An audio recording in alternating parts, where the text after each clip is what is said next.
He got the news on a Tuesday, late November. Quietly, he'd been expecting something, the usual year end slowdown, but not this. Just like that, laid off. Not redundant, no payout, just told he was surplus to requirements and dismissed. Inside his head, he was already doing the maths: mortgage, gas bill, Christmas dinner, the kids' presents. The numbers didn't add up. They never do when you've got no wages coming in and 6 weeks till anyone even thinks about hiring again. He sat there for a while in the van, watching his breath cloud up the windscreen. Christmas had just been cancelled.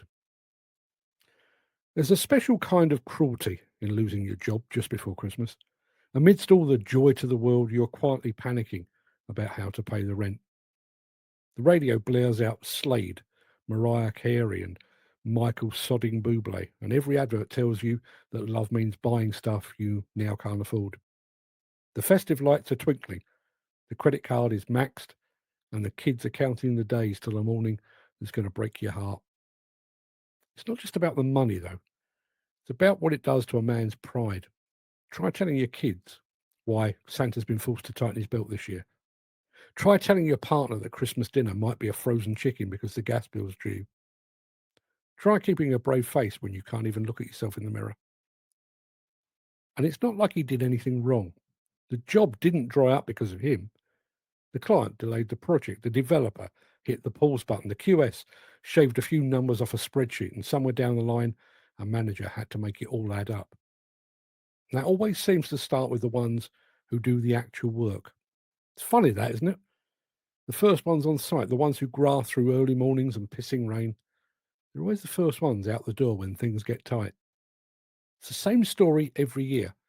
We'll have to let you go. We'll give you a shout in the new year. Nothing personal. And then off they go. Another life placed on hold. And as an industry, we've made it normal. That's the worst part. We've turned redundancy into routine.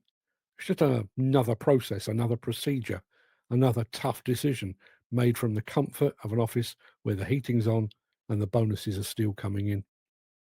Meanwhile, the bloke on the ground, he's got to walk through the door and tell his family that the pay packet's gone. And that's not just a financial hit, that's emotional shrapnel. He'll still put the lights up, he'll still pretend, he'll laugh in all the right places, but behind that laughter, there'll be a fear that sits heavy in his gut. Fear of falling behind, fear of letting people down, fear of being forgotten. Because make no mistake, this industry forgets people fast. 1 week, you're part of the team, a vital asset. The next, your name's off the rota. When the gate closes for Christmas, that's it. Game over till January. You can call it a seasonal slowdown all you like, but to the man sitting at home with no wage coming in, it feels like something else entirely. It feels like being disposable. It feels like a kick in the balls. Like you gave your best years, your back, your lungs, and in return you get a handshake and a see you later. And let's be honest here, this timing isn't accidental. Companies know full well that sites wind down before the holidays. They know there won't be much hiring until mid-January.